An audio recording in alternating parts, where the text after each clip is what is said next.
मिसालें बना दी हैं फांसी देके, कुछ मोसाद के और रॉ के लोग भी। आप देखिए इन लोगों ने स्मगल करके बाय पार्ट्स वो चीज़ें ईरान के अंदर पहुंचाई।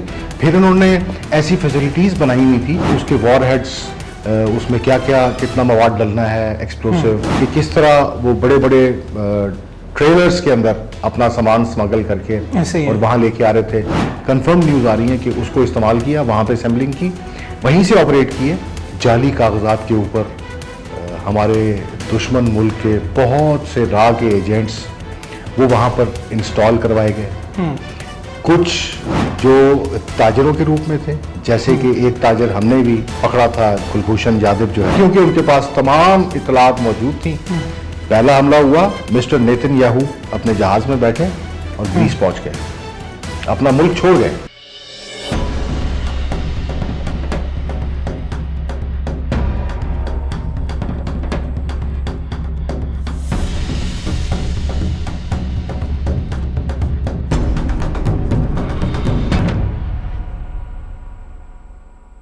अस्सलाम वालेकुम, साउथ पंजाब डिजिटल के साथ मैं हूं आपका मेज़बान मोहम्मद अकमल। नाज़रीन, अपने ज़हन में एक स्केच बनाएं, एक ढांचा बनाएं कि एक तारीख रात है, सड़क के ऊपर गाड़ियों की लंबी कतारें लग रही है, अफरा तफरी का आलम है। एक माँ एक घर में मौजूद है और अपने बच्चों को सहलाकर सुलाने की कोशिश कर रही है। एकदम से एक ज़ोरदार झटके की आवाज़ आती है, एक ज़ोरदार धमाके की आवाज़ आती है। इस आवाज़ से ना सिर्फ और सिर्फ ईरान की सरजमीन बल्कि सारी आवाम के जो दिल है वो कांप जाते हैं।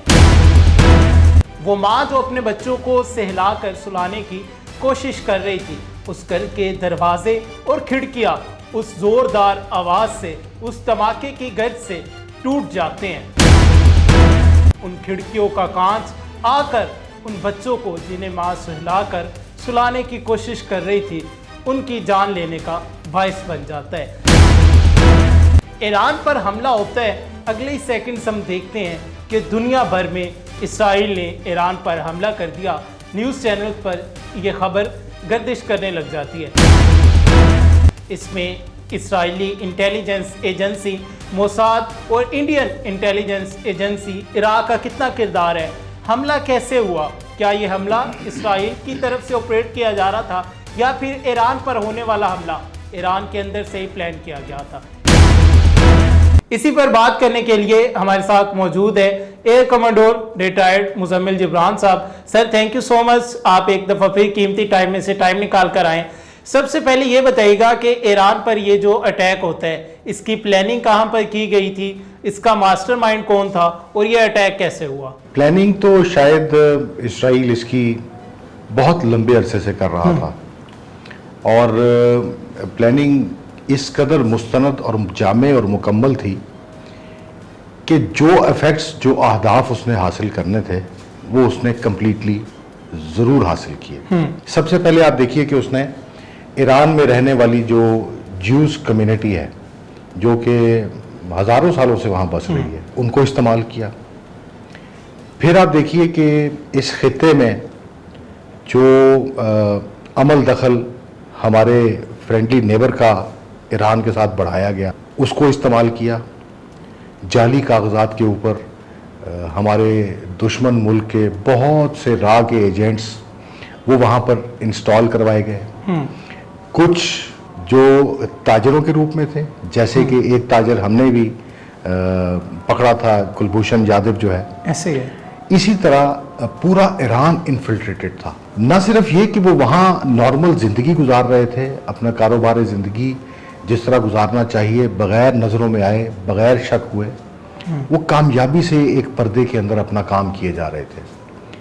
फिर उन्होंने वहाँ ऐसी फैसिलिटीज़ बनाई हुई थी जहाँ से कि data collection, real time monitoring, और इसके ऊपर उनको जो आपके मल्टी डोमेन ऑपरेशंस हैं, जिसमें कि अमेरिकी सैटेलाइट्स की उनको मदद हासिल थी, पूरे का पूरा जो इलेक्ट्रोमैग्नेटिक स्पेक्ट्रम है वो सारे का सारा वो मॉनिटर हो रहा था।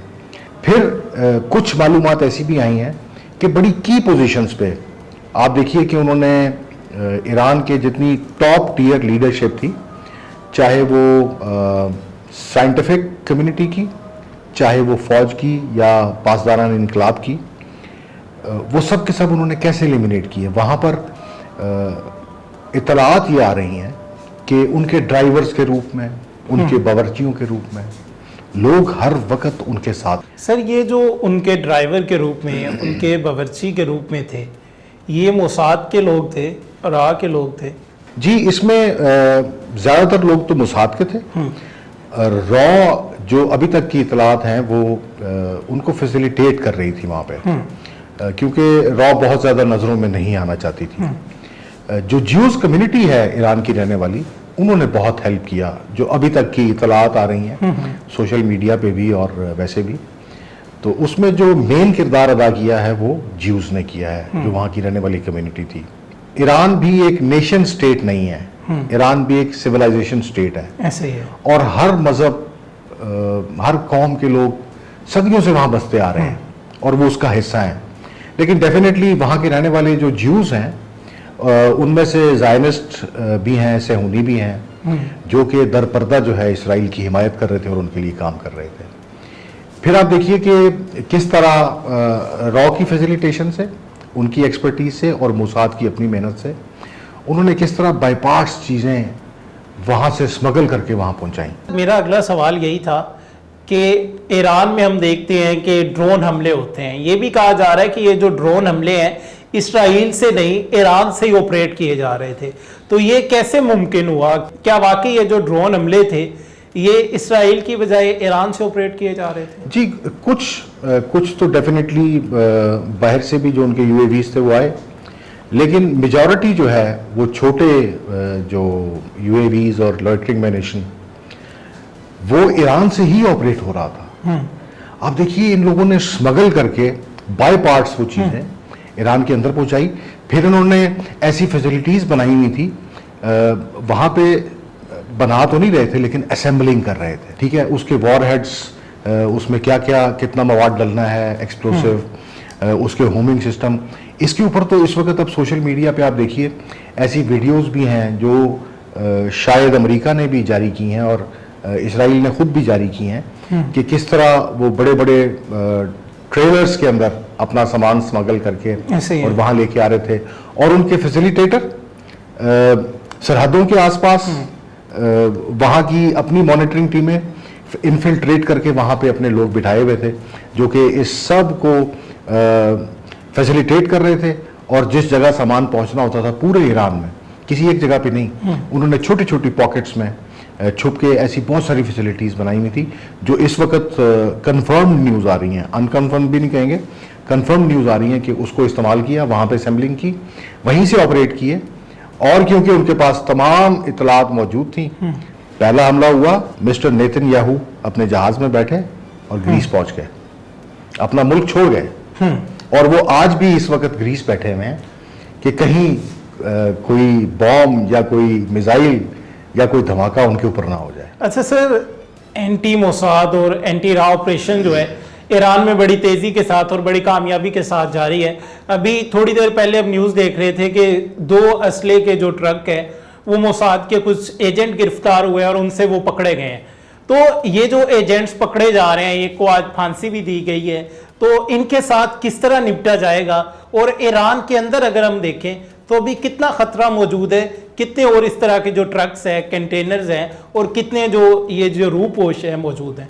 अब जब इसका इतराक ईरानियंस को हो गया है कि ज़्यादा नुकसान कहाँ से पहुँच रहा है, क्योंकि अब आप देखिए कि की लीडरशिप, टॉप टियर लीडरशिप तो उन्होंने पहले एलिमिनेट कर दी, ऐसे है। अब उनको डर ये भी है कि सेकंड ईयर, थर्ड ईयर इस पे हमले होंगे। दूसरा, अब जो सबवर्सिव कार्रवाइयाँ हैं, सब कन्वेंशनल, ये टेररिस्ट और प्रॉक्सीज के ज़रिए ये जो कार बॉम्बिंग्स अब शुरू हो गई हैं, धमाके होना शुरू हो गए हैं, इसको रोकने के लिए बड़ा ज़रूरी था कि ईरानियन इंटेलिजेंस एजेंसीज और ईरान की हुकूमत अपना काम सही तरह सर अंजाम दे और ऐसे तमाम जितने अनासिर हैं उनका कला कमा किया जाए। तो उसके ऊपर ईरान ने बहुत कामयाबी से काम शुरू किया and they have made the examples. उन्होंने मिसालें बना दी हैं फांसी देके, कुछ मोसाद के, और रिपोर्ट्स हैं कि कुछ रॉ के लोग भी इस वक्त ज़ेर तफ्तीश हैं और शायद उनका जो अभी खात्मा है वो इस वक्त अभी नहीं चाह रही ईरान की हुकूमत, अभी खबरें नहीं आई, क्योंकि ईरानी हुकूमत चाह रही है कि पूरे का पूरा नेटवर्क जो है वो पकड़ा जाए। कहाँ कहाँ इन्फिल्ट्रेशन है, कहाँ कहाँ पॉकेट्स हैं, कहाँ फैसिलिटीज़ हैं, कहाँ असेंबलिंग हो रही है, कहाँ ट्रेनिंग हो रही है। तो इसलिए अभी सब के सब तश्तस बाम नहीं हुए, लेकिन इत्तलात यही हैं कि बहुत हद तक ऑपरेशन करके ईरानी हुकूमत ने ऐसे बहुत से अनासर पे काबू पा लिया है।